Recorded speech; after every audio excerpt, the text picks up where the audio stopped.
तर महिला डॉक्टर आत्महत्या प्रकरणात नवीन माहिती समोर आली आहे। पती आणि सासरच्या छळाला कंटाळून विवाहितेने आत्महत्या केली होती आणि याच प्रकरणात वैद्यकीय अहवाल बदलण्यासाठी महिला डॉक्टरवर दबाव होता असा आरोप विवाहितेच्या आईने केलाय।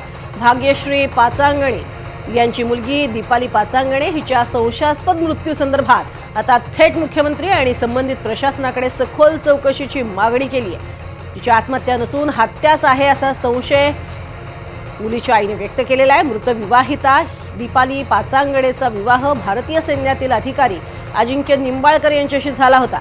मात्र लग्नानंतर तिचा सासरच्यांकडून छळ होत होता आणि त्यानंतर तिने गळफास घेऊन आत्महत्या केली अशी तक्रार करण्यात आली होती। मात्र आता या प्रकरणात तिचा पोस्टमॉर्टम रिपोर्ट बदलण्याचा दबाव होता असाही आरोप करण्यात येतोय। माझी मुलगी दीपाली मारुती पाचांगणे आणि तिला घरात भरपूर छळ होत होता, तिला मानसिक त्रास होता। ती एक आठवडाभरच आधी रक्षाबंधनला आमच्या घरी आली होती, म्हणजे ती माहेरी आली ती रक्षाबंधनला भावाला राखी बांधायसाठी।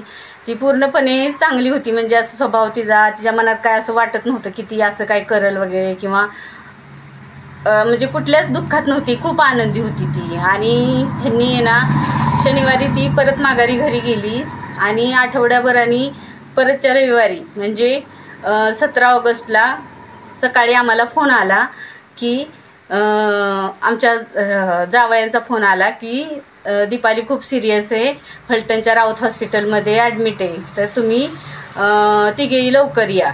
तिच्या धीरांनी सांगितलं की किरकोळ भांडणावरून दीपालीने गळफास घेतला आणि डायरेक्ट आम्हाला बॉडी दाखवली। पण मला खूप संशय, हे असं घडू शकत नाही, माझी मुलगी असं करू शकत नाही।